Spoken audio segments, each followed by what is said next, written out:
오늘 우리에게 주신 말씀은요. 창세기 3장 1절부터 6절까지의 말씀입니다. 창세기 3장 1절부터 6절까지의 말씀입니다. 네, 좀 찾으시면 읽도록 하겠습니다. 창세기 3장 1절부터 6절까지 말씀이에요. 제가 말씀을 읽고 6절 말씀을 다 같이 읽도록 하겠습니다. 오늘 우리에게 주신 말씀입니다. 그런데 뱀은 여호와 하나님이 지으신 들짐승 중에 가장 강교하니라. 뱀이 여자에게 물어 이르되 하나님이 참으로 너희에게 동산 모든 나무의 열매를 먹지 말라 하시더냐. 여자가 뱀에게 말하되 동산 나무의 열매를 우리가 먹을 수 있으나 동산 중앙에 있는 나무의 열매는 하나님의 말씀에 너희는 먹지도 말고 만지지도 말라. 너희가 죽을까 하노라 하셨느니라. 뱀이 여자에게 이르되 너희가 결코 죽지 아니하리라. 너희가 그것을 먹는 날에는 너희 눈이 밝아져 하나님과 같이 되어 선악을 알 줄 하나님이 아심이니라. 여자가 그 나무를 본즉 먹음직도 하고 보암직도 하고 지혜롭게 할 만큼 탐스럽게도 한 나무인지라. 여자가 그 열매를 따먹고 자기와 함께 있는 남편에게도 주매 그도 먹은지라. 아멘. 6절 말씀을 같이 한번 읽도록 하겠습니다. 여자가 그 나무를 본즉 먹음직도 하고 보암직도 하고 지혜롭게 할 만큼 탐스럽기도 한 나무인지라. 여자가 그 열매를 따먹고 자기와 함께 있는 남편에게도 주매 그도 먹은지라. 아멘. 네, 오늘은 소요리 문답 13문부터 16문까지 죄와 타락에 대한 주제를 살피려고 합니다. 이 주제를 말하기에 앞서서 우리가 소요리 문답이 계속 얘기하고 있었던 맥락을 다시 한번 생각해 봤으면 해요. 사람의 제일 되는 그리고 사람의 최고의 목적이 있다라고 가르쳐 주셨죠. 하나님을 영화롭게 하고 그로 인하여서 즐거워하는 것, 그것이 사람의 제일 되는 최고의 목적이라 했습니다. 이를 위해서 소리문답이 하나님에 대하여 우리가 믿어야 될 것이 있고 또한 사람에 대하여 하나님께서 요구하시는 바가 있다라고 말해주시면서 사문에서 우리가 앞서 배웠던 대로 하나님의 아름다우신 그 성품대로 그분의 영광을 위해서 창세전부터 하나님께서 작정하시면서 또한 이 작정을 하나님의 뜻을 당신의 창조와 섭리로 이루신다라고 말했습니다. 여기서 우리는 창조와 섭리에 대한 성경의 가르침이요. 앞서 있었던 사람의 제일 되는 목적, 사람이 하나님을 높여야 되고 즐거워해야 하는 그 이유가 이 창조와 목적에 담겨져 있다라고 하는 것을 우리가 같이 기억했으면 좋겠어요. 그리고 이런 맥락 속에서 지난주에 생명 언약이라고 하는 하나님께서 사람에 대하여서 특별하게 섭리하셨던 것을 우리가 같이 배웠습니다. 이어서 앞으로 우리가 13문부터 이제 19문까지 오늘은 16문까지 다룰 텐데 이 전체 내용이 죄와 타락에 대한 주제를 다루고 있어요. 이런 주제 역시도 우리로 하나님의 그 아름다우신 성품을 즐거워하고 높이게 하기 위하여서 행하신 섭리이다 라고 하는 것을 우리가 기억하면서 살폈으면 좋겠습니다. 조금 갸우뚱한 말이긴 해요. 왜냐하면 죄와 타락이 어떻게 하나님의 성품을 아름답다라고 말할 수 있게 하는지 잘 모르겠다라는 생각이 들기도 하죠. 왜 하필 하나님께서 선악과를 만드시고 사람을 내버려 두셨는가? 이런 것들이 하나님을 영화롭게 하는 게 맞는가? 오히려 우리는 하나님께 원망하고 싶고 혹은 인류가 이렇게 슬프고 비참한 결과를 겪게 되는 것이 너무 안타깝다. 이런 사건이 왜 일어나야 됐나? 라고 하는 질문을 던지기도 합니다. 죄와 타락이 어떻게 하나님을 찬양하게 만들까요? 이것이 어떻게 우리를 하나님을 높이게 만드는 것인지 우리 같이 살펴봤으면 좋겠습니다. 13문을 우리 같이 보았으면 좋겠는데요. 제가 질문을 읽으면 여러분이 함께 답을 읽도록 하겠습니다. 13문입니다. 인류의 첫 부모는 창조된 상태를 계속 유지했습니까? 인류의 첫 부모는 자유의지를 가지고 하나님께 범죄하여 창조된 상태에서 타락했습니다. 네. 지금 13문을 보면 이 은혜로 주어졌던 생명 언약, 다르게 말하면 행위 언약이라고 했었죠. 행위를 이제 조건으로 하여서 혹은 이 행위를 방식으로 해서 하나님께 우리에게 은혜를 베푸시는 그 관계 맺으시는 방식, 그 행위 언약이라고 했었는데 이것의 결과가 어떻게 되었는지를 묻고 있습니다. 여기서 인류의 첫 부모라고 처음 얘기하고 있죠. 그러니까 이 땅의 모든 인류가 이 아담과 하와의 후손이다 라고 하는 것으로 못 받고 이야기를 시작하고 있어요. 여러분, 그 인류의 첫 부모는요, 자유의지를 가지고 하나님께 범죄하였다라고 말하고 있습니다. 우리가 죄와 타락을 다루기에 앞서서 자유의지라고 하는 것을 한번 생각해 볼 필요가 있어요. 이 자유의지란 무엇일까요? 이게 그냥 단순히 이렇게 던져서 생각을 해보면 뭐 그냥 그 자유로운 의지, 자유롭지 의지 이렇게 단순하게 말할 수도 있지만 국어 사전을 봐서 이렇게 살펴보면요 한 5가지 정도를 소개하고 있더라고요. 근데 이제 이 5가지 다 소개하기에는 시간이 좀 짧을 것 같고 그 중에 이제 2가지 정도만, 아니 1가지 정도만 소개해드리겠습니다. 심리적인 부분에서 이 자유의지를 이런 식으로 바라본다고 해요. 외적인 제약이나 구속을 받지 않고 내적 동기나 이상에 따라 어떤 목적을 위한 행동을 자유롭게 선택하는 의지다. 네. 예, 여러분 괜스럽게 말이 좀 괜히 이 사전 갖다 놓고 이렇게 말하면 더 어려워지는 듯한 느낌을 받곤 하는데 간단히 말하자면 어떤 목적을 위해서 자유롭게 선택하는 능력을 자유의지라고 말하고 있는 거죠. 그러니까 예를 들어서 우리가 오늘 저녁에 뭐 먹을까? 라고 하는 질문을 하고 그걸 고민을 한다면 이걸 선택하고 결정할 수 있는 그런 자유가 우리에게 있죠. 여러분들이 지금 집에서 이제 나중에 저녁 먹을 때 집에서 먹을지 혹은 사람들이랑 조원들이랑 같이 먹을지 이걸 결정하는 건 역시도 우리가 선택할 수 있는 자유입니다. 맞죠? 사람에게는 이런 자유가 있습니다. 그런데 엄밀하게 말하자면 이게 정말 어떤 제약도 받지 않는 자유이냐? 어떤 제약도 두지 않고 자유롭게 선택하고 결정할 수 있는 거냐라고 묻는다면 꼭 그렇진 않아요. 이게 따지면 꼭 문제가 하나씩 있는데 오늘 저녁에 우리가 무엇을 사 먹을지에 대해서 생각해 봤는데 여러분이 주머니에 손을 넣는데 돈이 없는 거예요. 혹은 카드를 이렇게 해봤는데 돈이 없어요. 그러면 어떻게 됩니까? 밖에서 못 사 먹는 거죠. 집에 가야 하는 거예요. 그래서 집에 가가지고 뭐 여러분들이 언젠가 뭐 태국, 이건 제 예인데 태국 사람으로부터 선물 받았던 볶음 라면이 있었다라고 합시다. 팟타이라고 하죠. 이거를 먹어야겠다라고 하는 생각을 갖고 집에 갔어요. 근데 이제 갔는데 동생이 뭔가를 먹고 있는 거예요. 네. 느낌이 오죠. 네. 하나 남았던, 아껴두었던 그거죠. 이럴 때 우리의 의지가 자유롭다라고 말할 수 있을까라고 한다면 꼭 그렇다고 말할 수 있나 싶어집니다. 선택하고자 하는 우리의 바람이 있기는 한데요.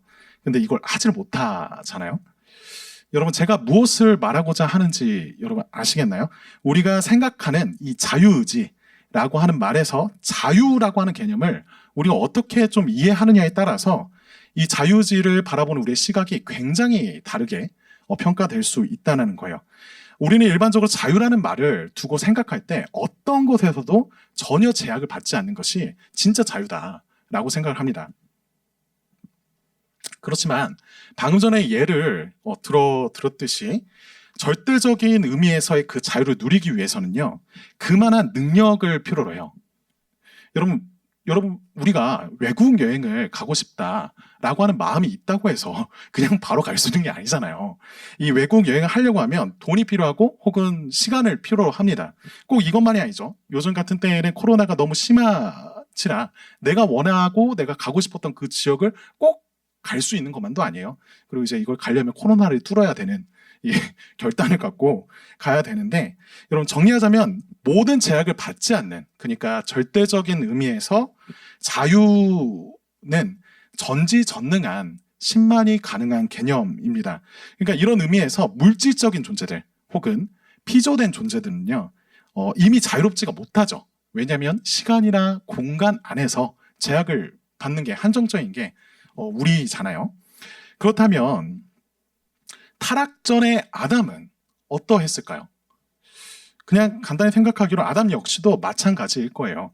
이 역시도 본디 피조물이 갖게 되는 그 한정적인 자유를 그가 누리고 있었을 것이다.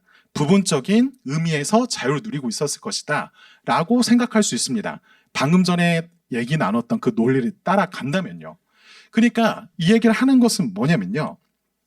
우리가 갖고 있는 자유라고 하는 그 개념이 조금 달라진 면이 있다.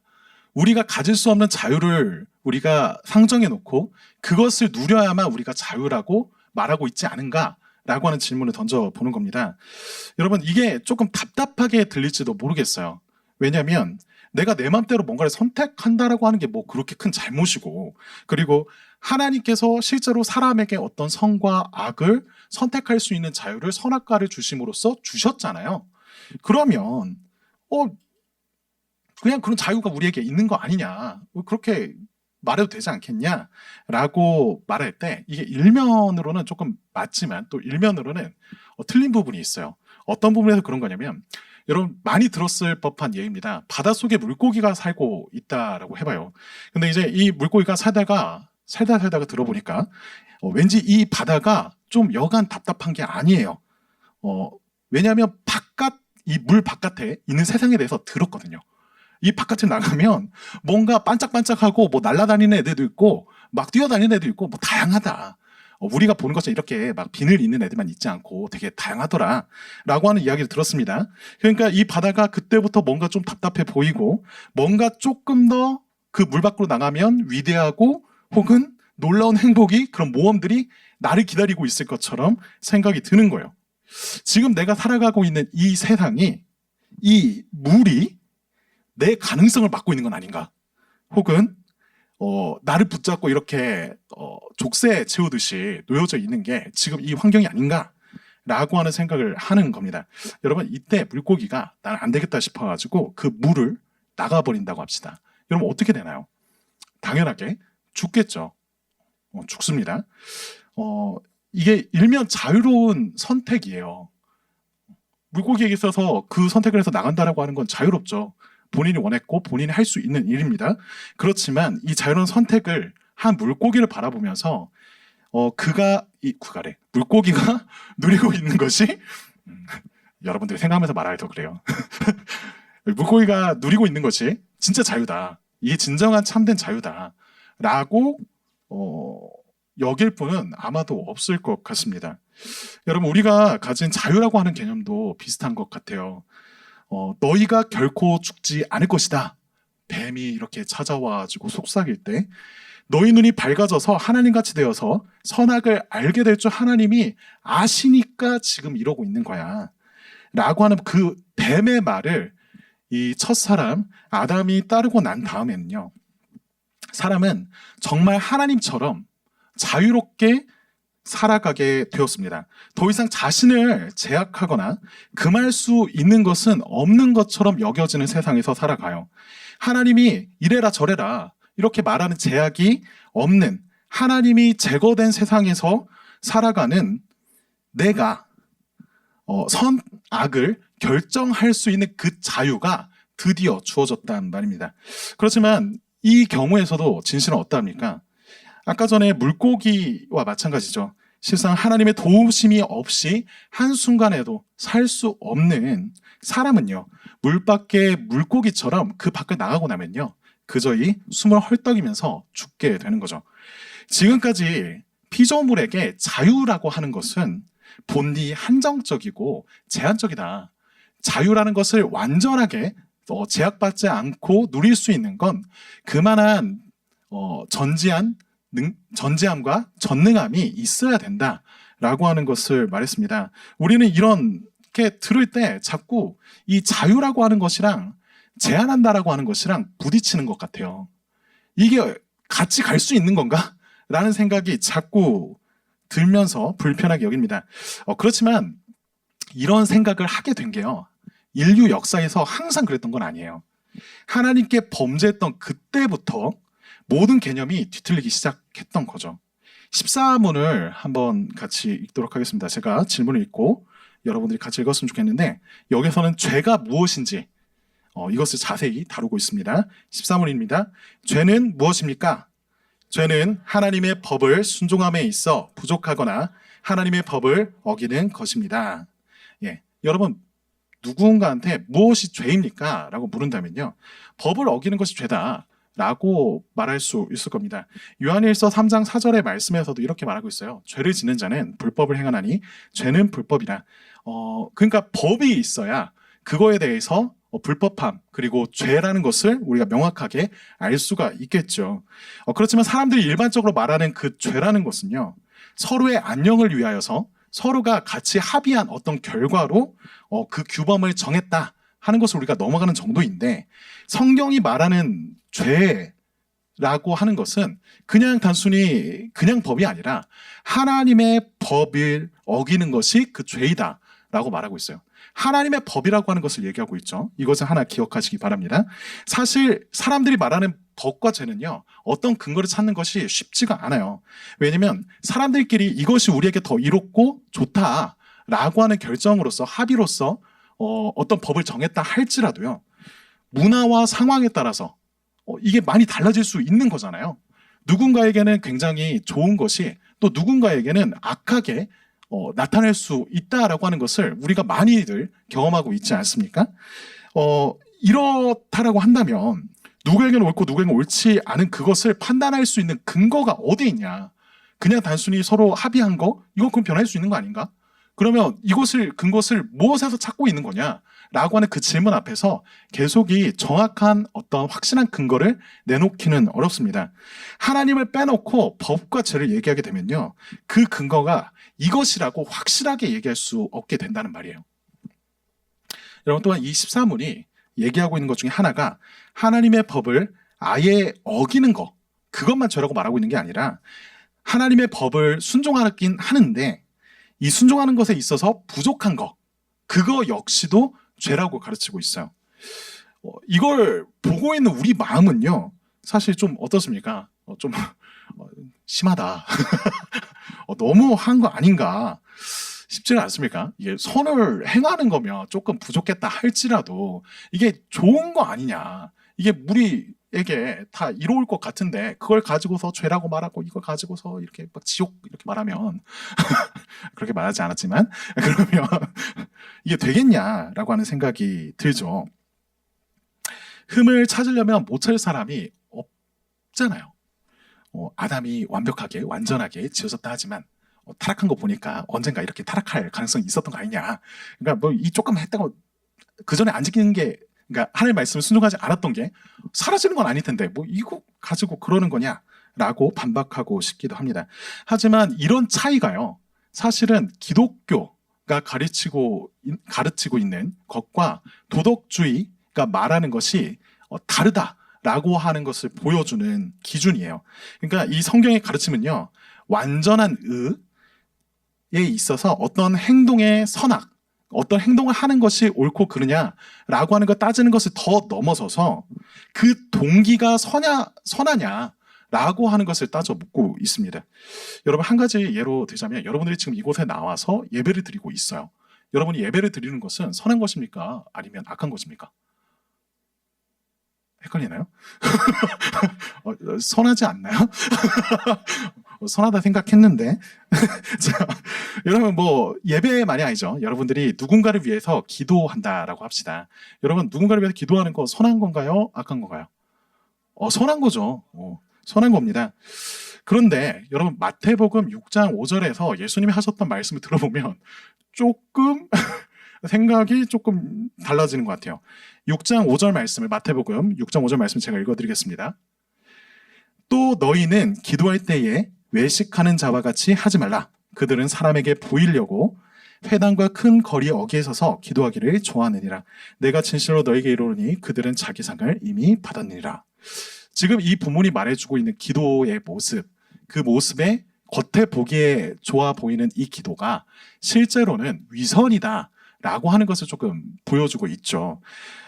이 동기가 외식이라고 하는 것을 우리가 볼 때에 우리가 평상시에 알지 못해서 그렇지, 우리 주변에 있는 사람이 널 위해서 기도해 줄게, 혹은 내가 널 위해 기도하고 있어 라고 하는 말을 들을 때, 이거 의심하라고 이 말을 하는 게 아니니까 그렇게 받아들이시면 안 되고, 예를 들자면 그런 말을 들을 때 여러분들 모르니까 괜찮지만 그 말을 들을 때 이 사람이 이게 위선이야 라고 하는 것을 내가 알게 된다면 여러분 어떻겠어요?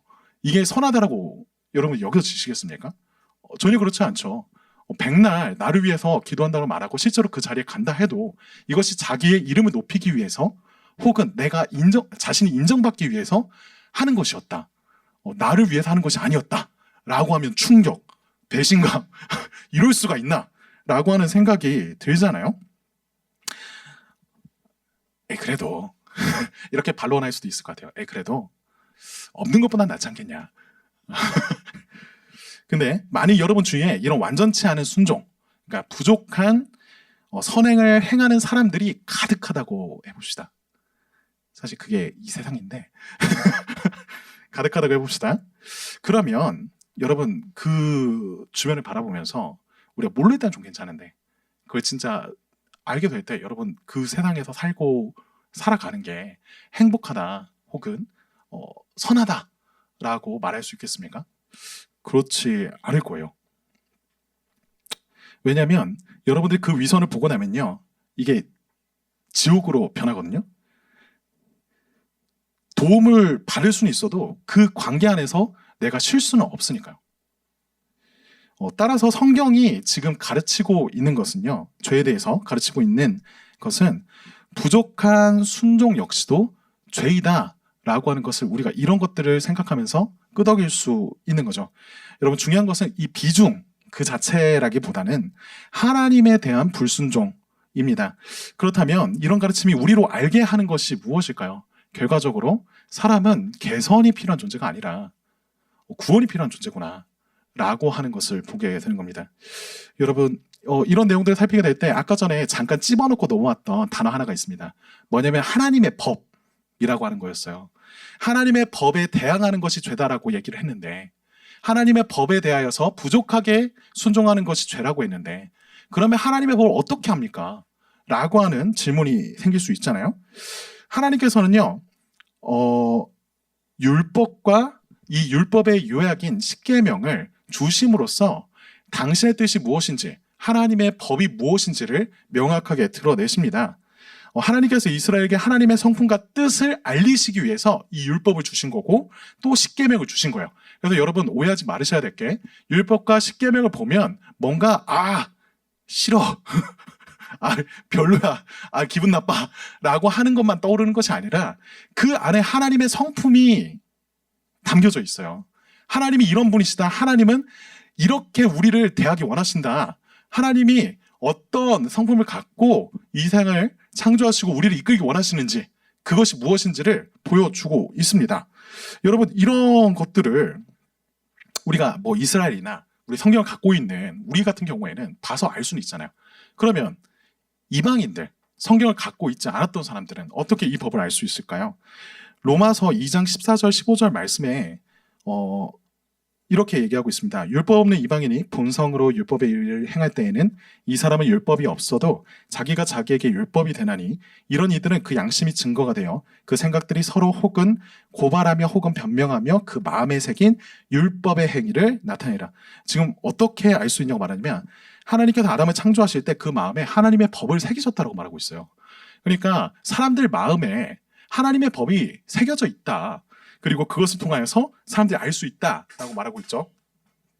그러면 이 법을 언제 새겼냐? 우리가 창세기 이렇게 읽을 때 새기는 거 잘 못 봤는데? 라고 할 수 있는데 우리가 지난주에 배웠던 거 있잖아요. 이 생명나무와 선악을 알게 하는 나무를 가지고서 하나님이 사람과 특별한 관계를 맺었다. 그 특별한 관계 안에서 하나님이 사람들에게 요구하신 것, 또 하나님이 가르치신 것, 그것이 이 법이라는 것을 우리가 알 수 있습니다. 생명의 언약을 맺으시는 그 자리에서 이것이 새겨졌다라는 거죠. 여러분 그렇다면 인류가 처음으로 하나님께 범한 죄는 뭘까요? 우리가 지금 죄에 대해서 다뤘잖아요. 죄라는 것은 하나님께 대항하는 것이고 그리고 하나님께 대하여서 부족하게 순종하는 것이다 라고 이렇게 다뤘는데 그러면 우리 첫사람 첫 인류의 조상인 아담과 하와는 이것에 관해서 어떤 죄를 대체 벌인 겁니까? 라고 하는 것을 15분이 가르치고 있습니다. 15분을 같이 읽도록 하죠. 15분 문답입니다. 인류의 첫 부모가 창조된 상태에서 타락하게 된 죄는 무엇입니까? 같이 읽겠습니다. 인류의 첫 창조가 창조된 상태에서 타락하게 된 죄는 금지된 열매를 따먹은 것입니다. 네, 여러분 제가 너무 빠르게 좀 가고 있죠. 좀 마음이 급해요. 이게 한 문답이 더 남았습니다. 이 문답 말고 좌절하실 수 있는데 조금 아니다 싶으면 중간에 자를 거예요. 자, 단순히 양심만이 아니라 하나님은 지금 아담에게 더 분명하게 하나님의 법을 가르치시고 하나님의 성품을 나타내셨어요. 그게 뭐냐면 선악을 알게 하는 나무의 열매를 따먹지 말라라고 금지하시는 것을 통해서 선명하게 가르치셨다라는 거예요. 이것에 대한 인류의 첫 번째 죄의 모습은요. 이것을 우리가 살펴보면 이 죄가 어떤 성격을 갖고 있는지, 이 죄라는 것이 어떤 본질을 갖고 있는지를 우리가 알 수 있습니다. 오늘 우리가 처음 읽었던 창세기 3장 1절 말씀으로 조금 돌아가 봅시다. 네, 제가 읽어드릴 줄 알았죠? 같이 읽어볼게요.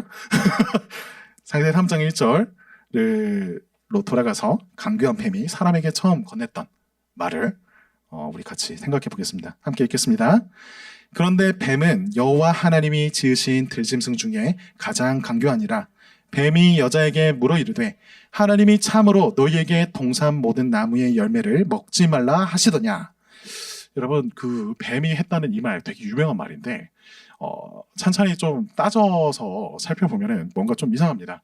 왜냐면 그런 거 있잖아요. 사기꾼들이 이거 진짜야 혹은 참으로 진짜 그랬냐 이런 말을 섞을 때 우리가 좀 혼동하기 쉽거든요. 그러니까 지금 뱀이 참으로 진짜 그랬냐라고 하는 어떤 의심 섞인 말을 건네고 있습니다. 동산 모든 나무의 열매를 하나님이 진짜 먹지 말라고 했냐? 라고 묻고 있어요.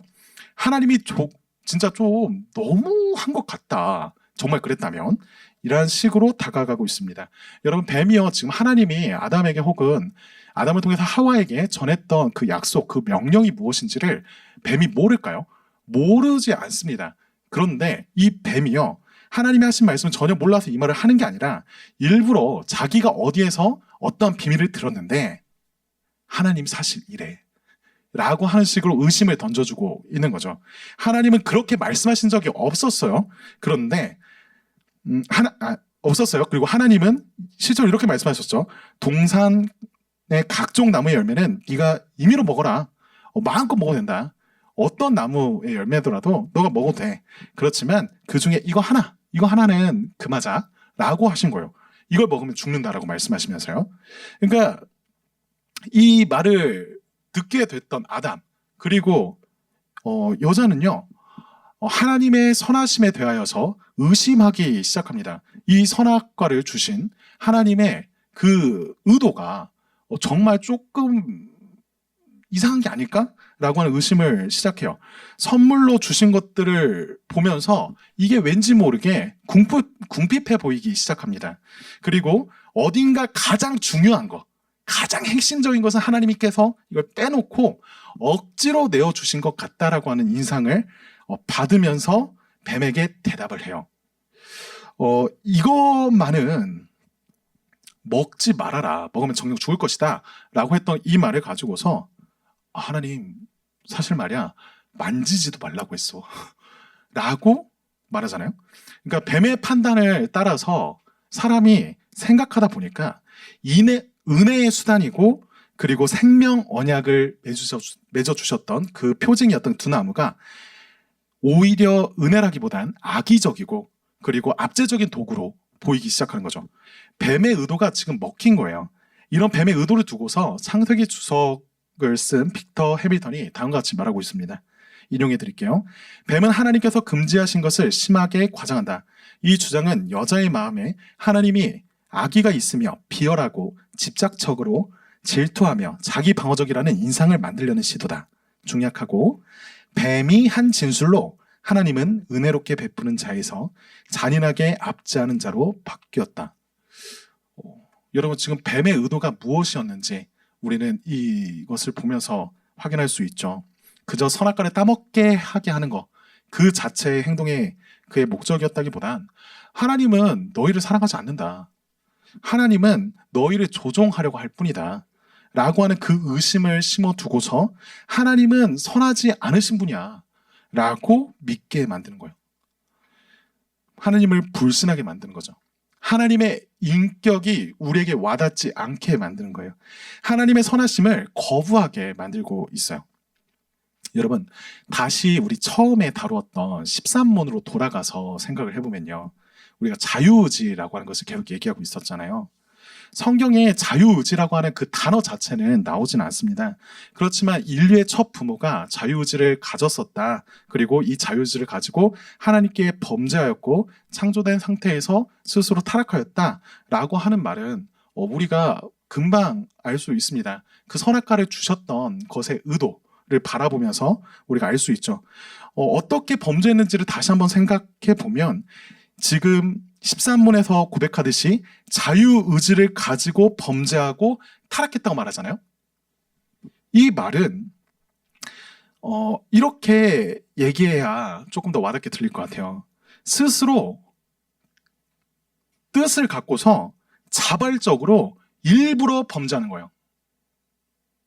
계속 똑같은 말을 반복해서 얘기를 했는데 다시 말해서 아담이 하나님이 주신 생명의 언약을 저버리고 깨트리게 되는 데 있어서의 그 책임이 그를 유혹했던 뱀이나 아니면 먼저 선악과를 따먹게 되었던 여자나 혹은 이 모든 것들을 허용하시고 두신 것 같아 보였던 그 하나님께 있는 것이 아니고 그 자신이 스스로 의도적으로 행한 죄라고 하는 것입니다. 만일 이날의 선택이요,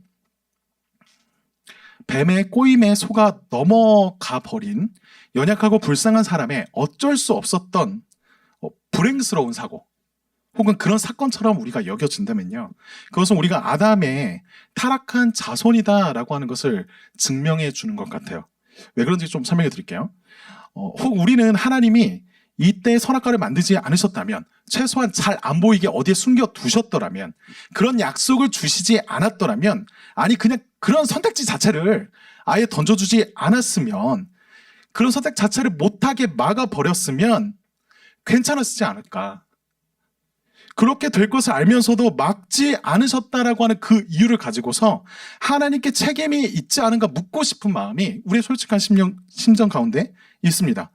그런데 이 성경의 가르침이라고 하는 이 소리가 가르치는 그 내용을 보면 아담은 먹기 싫었는데 어쩔 수 없이 먹게 된 것이 아니라, 억지로 당하게 된 것이 아니라 선악과를 따먹은 것이 죄이고 정말 죽을 것이라고 하나님이 분명하게 말씀해 주셨고, 그걸 알고 있었는데 그런 하나님의 판단보다 자신의 판단이 더 옳다고 여기는 거죠.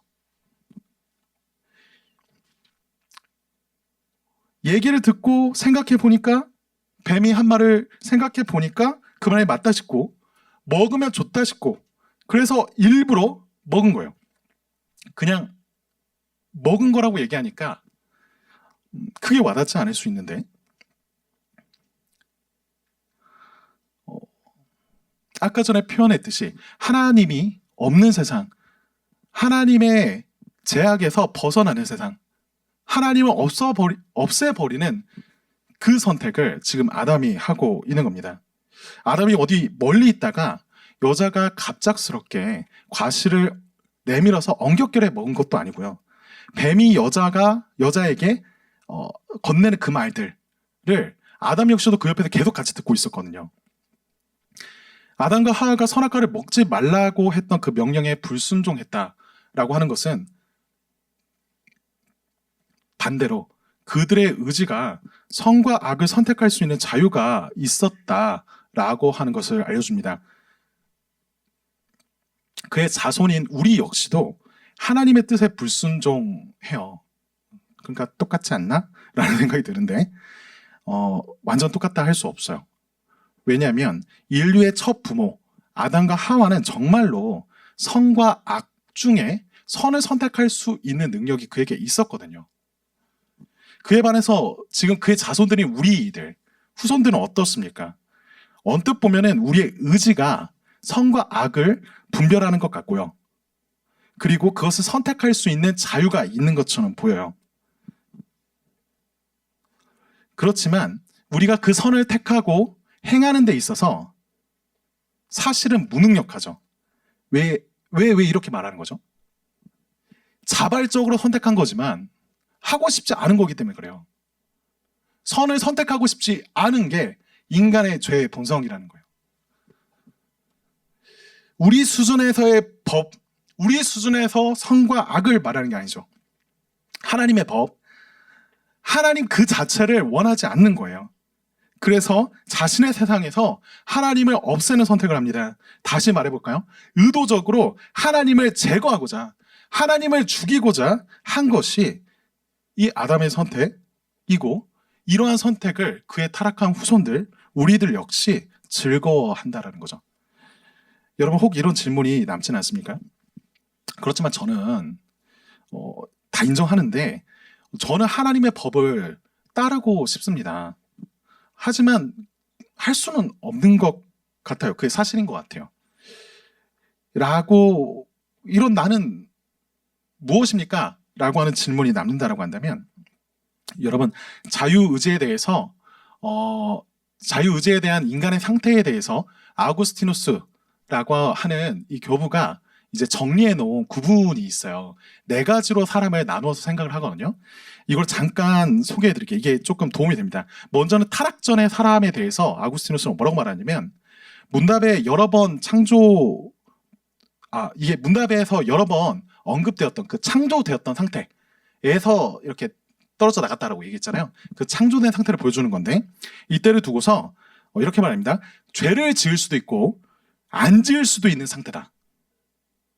타락 전에 아담의 상태, 선을 선택할 수 있게 충분한, 그리고 죄를 지을 가능성도 있는 상태가 이때의 상태라고 말하고 있는 거예요. 그러니까 선악간 선택에 있어서 자의적이고 또한 자유롭다라고 하는 거죠. 그러면 타락 후의 사람은 어떨까요? 죄를 안 짓는 것이 불가능한 상태라고 말해요. 다시 말하자면 이때 우리가 의지를 가지고 어떤 걸 선택하는 것은 여전히 자의적입니다. 자발적이에요. 스스로 하는 겁니다. 그렇지만 결코 선을 선택하고 싶어하지 않는다라고 하는 점에서 자유롭지가 않다라는 거죠. 이 다음에 또 다른 구분이 있다고 한다면, 거듭난 사람들, 이제 예수 그리스도를 믿음으로 말미암아 거듭난 사람들은 그럼 어떻게 그 상태가 변하는 거냐라고 했을 때 뭐라고 말하냐면, 죄를 안 짓는 것이 가능한 상태다 라고 말합니다. 첫 번째 아담이 타락하기 전의 상태와 조금 비슷해 보이죠. 그렇지만 세밀하게 조금 살펴보면 차이가 좀 있어요. 이 부분은 나중에 성화에 관련해서 이제 소유문답을 배울 때 더 자세하게 다루도록 하겠습니다. 그리고 마지막으로 영화된 사람의 상태가 있어요. 이제 부활하고 하나님의 품에 안기게 된 그 사람의 상태를 말하죠. 이때는 뭐라고 설명하냐면요, 더 이상 죄를 짓는 것이 불가능한 상태다라고 말해주고 있어요. 여러분, 네 가지로 지금 잠깐 언급했는데 이렇게 듣고 이렇게 지나가면 그렇구나 하고 이렇게 지나갈 수 있잖아요. 그러니까 나중에 저희 톡방에 이렇게 표로 된 것을 하나 올려드리도록 하겠습니다. 그래서 그 구분을 통해서 조금 봤으면 좋겠어요. 여러분, 정리하겠습니다. 16문은 다음에 다뤄야 할 것 같습니다. 4시가 되었어요.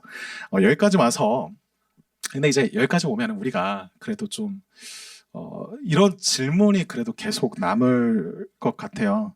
그러니까 결국 다 알겠는데 그 자유의지를 그냥 안 주시지. 차라리 그런 선택의 기회가 없었던 것이 사람에게, 피조세계에 더 나은 것이 아니었을까? 라고 하는 질문이죠. 여러분, 모든 것을 아시는 하나님이 왜 그런 선택이 가능하게 하셨을까요? 우리가 앞전에 배웠던 그 12문답의 고백처럼 사랑과 특별한 관계를 맺고 싶으셔서 그래요. 사랑하는 관계. 여러분, 소설가 중에 기욤 미소라고 하는 사람이 있습니다. 이 사람이 쓴 책 중에 종이 여자라고 하는 책이 있어요.